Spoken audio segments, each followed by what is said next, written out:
So how can you get more views on your YouTube videos as a business owner when your topics are kind of boring, or at least just not that exciting or juicy for what you might think of on a YouTube channel? We're going to talk about it here on Video Brand Infusion. My name is Meredith. I'm here to help you infuse the best video marketing strategies into your business so that you can become the go-to person in your niche and generate consistent revenue in your business. Yesterday, as I was thinking about what to say on my podcast for this week, I felt like I kind of ran out of ideas, which wasn't really true. I have a list of ideas. I mean, there's always a collection of ideas in my head. I had a list of ideas and topics, but when I looked at them, I was like, I don't know, they seem kind of boring. I don't really feel excited about them. I'm not really excited about talking about them. I didn't anticipate that if I create that video, my audience is going to be really excited about that topic either. So I thought, what if I just make a video about what to do when your topics are boring, you run out of clever, catchy, juicy ideas, and you're not sure what to post on YouTube to grow your audience and also grow your business, because that's why you're here. We're going to dive into that today because I have a lot of ideas for you as I started thinking and sort of self-coaching myself through that same conundrum. Now, there are two sort of sides to the coin here. There is you're thinking like, I've run out of clever ideas. I don't know what to post next. But you also might be experiencing the fact that you are publishing videos and they're not really getting views, or it doesn't seem like people are clicking. And you might think something's wrong with my thumbnails or something's wrong with my title. And I mean, if you go to YouTube and you try to solve the like nobody's watching my videos problem, you're going to get a lot of advice around titles and thumbnails. But before you can even think about titles and thumbnails, you have to think about, is the topic even interesting? Is the topic intriguing? So I think of this as being kind of like two sides of the coin. One where you are publishing your, like, I'm going to say boring ish, or just like not that intriguing topics, but they're not really growing your channel. The other side of the coin is you're looking at your topics like, these are not exciting to me. YouTube's not going to like these. So I just will sit here in inaction and not post anything. So we're going to kind of talk about both of those things. But the first thing I do, and the first thing I thought to myself yesterday when I thought I've run out of ideas, I don't know what to post.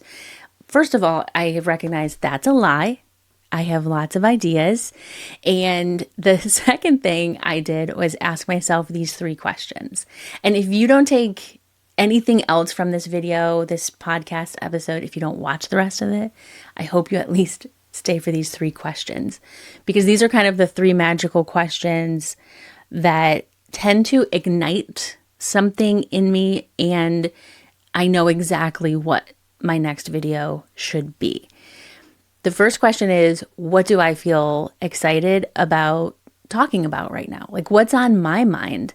What is exciting me right now? This is a little, could be a little tricky. You could go kind of off the rails a little bit and start going outside of your niche because you find something that you're excited about. If you can rein it in a little bit and make that thing you're excited about applicable to your niche and your spider web that you're creating on your channel, which we'll talk more about in just a second, then that would be great. You want to be careful about kind of like going all over the place and only just going by what you feel like talking about today. Like, keep it within your niche. But maybe you saw something in the news that applies to your niche, or you saw another video someone created and you have something to add to that, or you have an opposite opinion, or it's just like something on your mind. What do you feel like creating? What do you feel like talking about? The second question is, what do my clients, students, membership members need to hear from me right now? I love this one because if you have an online business, which I'm assuming you do, if you're watching my podcast episodes, you have a course or a membership, or you work one-on-one with clients, or some kind of thing where you're providing value to people who are paying you, you have an incredibly insightful look into what's going on for them. What are the problems? What are the struggles? What are the fears? What are the mistakes that they're making? And you have access to that in like real time. So a lot of times my topics that I come up with, or topics that I talk about within my videos and within my video podcast, are topics that came up that week or the week before on a client call or inside a Video Brand Academy meetup. You know, somebody says something, they ask a question, or just the conversation sparks something where I'm like, oh, that's a good video topic. I need to talk more about that. But there might be topics that you wish that your clients and customers would ask you about, that you want them to know. So that's question number 2. What do my clients, customers, students, members need to hear from me right now? And the third question that I ask myself is, what does my audience need from me right now? So that's you. That's the people that are watching my videos, the people that are showing up in the comment section. And this is actually one reason why I resist batching, like heavily batching my content, like weeks and weeks and weeks out, because then there's absolutely no flexibility, or there's a lot less flexibility in what I publish from one week to the next. Because sometimes I'll publish a video and then there's comments and things where people are asking questions or saying something that sparks another video idea. And maybe that's the next, or, you know, a couple videos from now that it gets added into the mix. And so the third question is, what does my audience need to hear or want to hear from you right now? And I just really like to think, this is kind of an impossible question because everyone is so different and there's no one right answer. But I do like to think about the person who's going to open up YouTube. When I hit publish on this at 3 a.m. on Sunday morning, when I hit publish on this, somebody's going to open YouTube or open their podcast app, because this is a podcast, and they're going to see that video. And how do I want that person to react before they even hit play? Because obviously I want them to hit play, right? I want you to hit play. If you're watching this, that means you did. So thank you. I appreciate it. But what happens before they hit play? What is the reaction that I want somebody to have when they see this video? Usually I think to myself, I want you to go, ooh. I want you to have like just a little bit of like a little punch that makes you go, oh, I got to watch that. Does that happen? I don't know. Do you drop everything to watch my videos? I don't know. But in my mind, like that's the intent. I'm trying to create something that is juicy enough that makes you decide that when you open YouTube, my video is the first one that you hit play on. So usually when I ask myself those 3 questions, what am I excited about talking about right now? What do my clients and students need to hear from me right now? And what does my audience want to see from me right now? What's going to make you go, ooh, and click that video when I hit publish on it, or, you know, within the next 12 to 24 hours after I hit publish on it? And usually I can come up with some really good topics, some good ideas, and mold them into my next YouTube video that kind of meets all 3 of those questions, like all in one, like, you know, like a Venn diagram where they all meet in the middle. And here's why this works, because you have to be excited about what you're going to be talking about in order for I think in order for people to be excited about watching it, or, you know, continuing watching it. Like the only thing that's worse than a boring video topic is when the person delivering the topic is also boring, right? And if you're bored and you're not excited, it's going to be boring for the viewer if they even hit play on the video. And like that's the whole point, is for your viewers to hit play on the video. in order to grow your channel, in order to build a binge-worthy video brand, you have to create videos that are binge-worthy. I mean, it sounds kind of basic to say it out loud, right? But you have to create videos that people want to watch, that people already want to watch, which is, I think, a key thing there that a lot of people miss. You know, logic would tell you that, you know, of course my viewers want to watch a video on how to read your Google Analytics, because I know that knowing how to read your Google Analytics is kind of like being able to look into a crystal ball and see where your channel is going and make decisions about where you want your channel to go. I can see it. To me, it all makes sense. I'm like a wizard in the analytics and I love it. But if I just make a video that's like how to read your Google Analytics, that sounds kind of boring, even though I know you need to know that information. But if I'm asking myself, like, what does my audience want to hear? What do my clients and students need to hear from me right now? I already know I'm excited to talk about analytics, but how can I frame it in a way that's going to make you excited about learning about analytics, right? And so now I get to go, okay, here's the topic, but what's the title? How am I going to make that intriguing and package it together with the thumbnail to make the whole package intriguing? And now as I'm saying this out loud, I'm like coming up with ideas for a video. So if you see a video from me in the next couple of weeks about analytics, you're going to know she came up with that while she was recording that other episode. I'm actually going to write it down right now. Something about a wizard and a crystal ball and reading analytics. Now, one of my favorite uses of AI in this regard is not to go to ChatGPT and say, what video should I create today? Yeah, it might give you some good ideas, especially if you have a pro ChatGPT account and it's got the extended memory. So it kind of knows a little bit more about you, might know more about your audience and your business. But I programmed a specific AI tool inside of my tool suite inside of Video Brand Academy. It's called Craft Zinger YouTube title. So I programmed this myself. It's way better than just going to ChatGPT, if you ask me.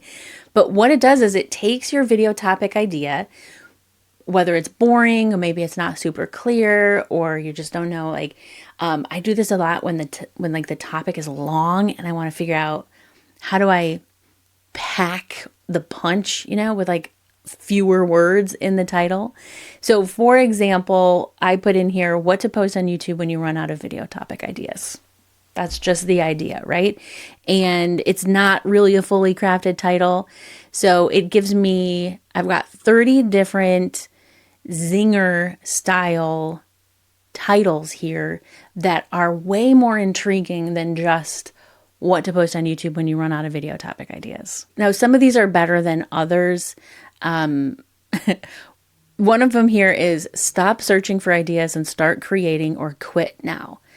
Now that's a bold, I would never just come out and be like, look, if you don't do what I'm saying, you should just quit. I would never say that. I would never even think that.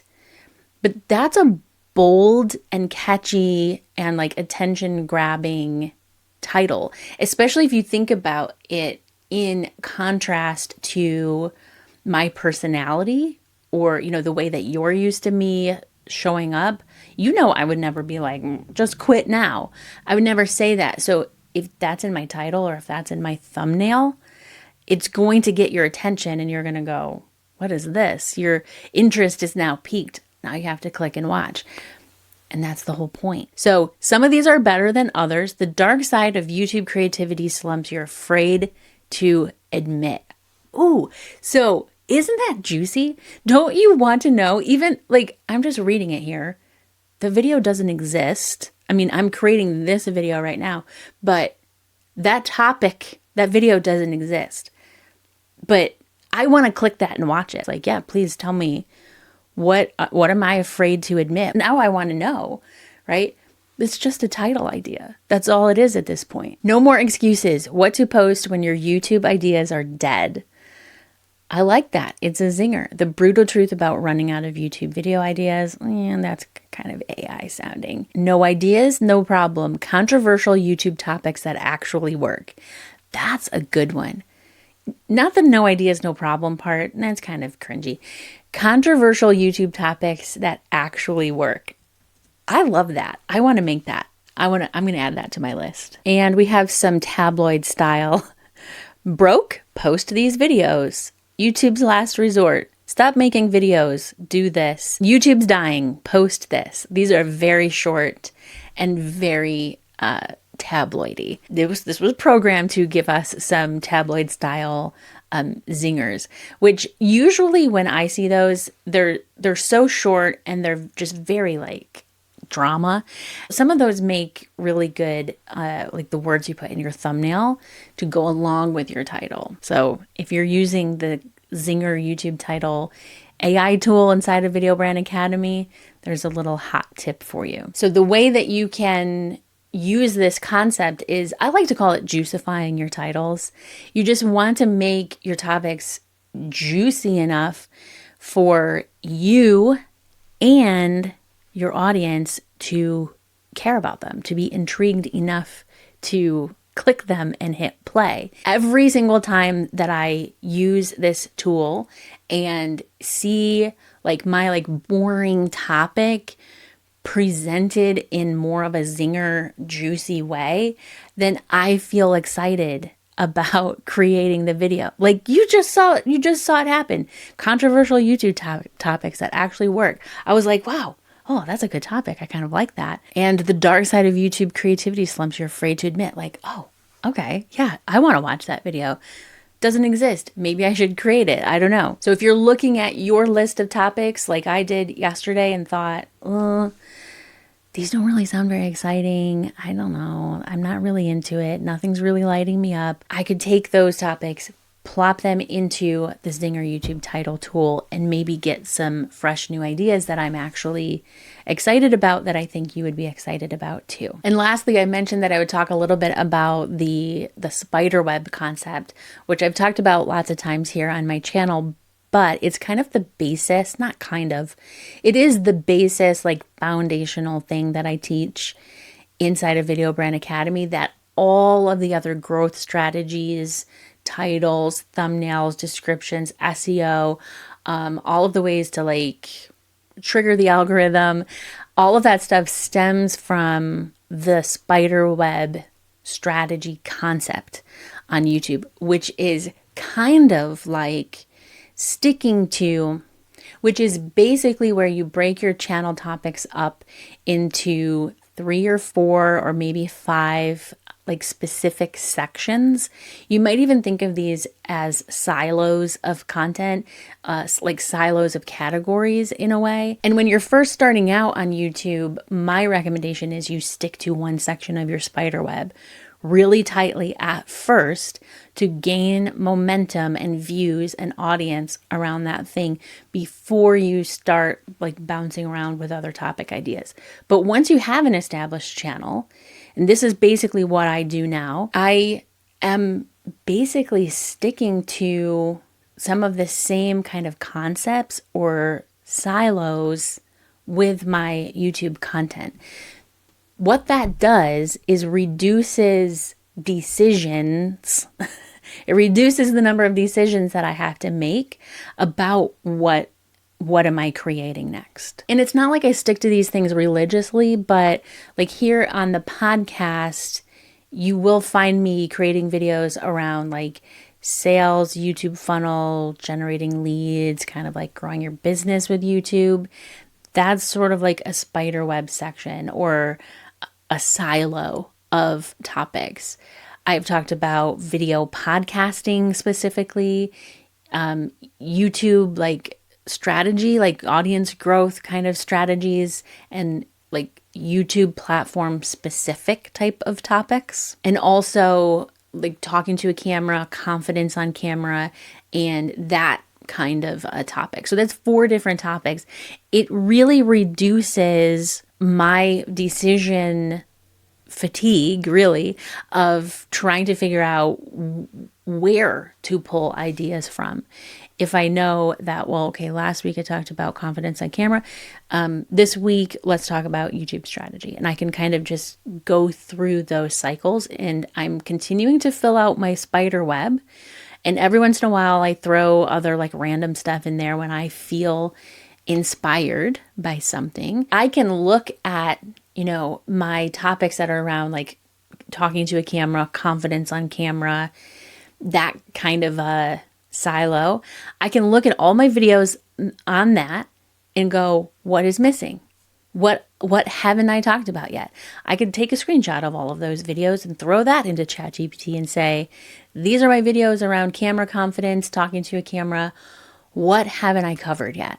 What is missing? Because we know that building a library of binge-worthy videos is the most powerful way to grow your audience. And the spiderweb strategy basically kind of fuels that, because you're just continuing to add on more and more and more to these topics that are already bringing traffic to your channel. So if you feel like you're running out of ideas, or the ideas that you have seem kind of boring to you and it's causing you to be resistant to even hit record at all, so that you could be consistent on YouTube, I do have an additional hack for you. It's not really a hack. It's actually a really great strategy that greatly reduces the decision fatigue and increases your excitement over your topics. I call it the 3x4 method. I'll put a link to that down in the description below this video. It's a bonus training that I created for members inside of Video Brand Academy, but I can give you access to it for free if you use the link down below this video.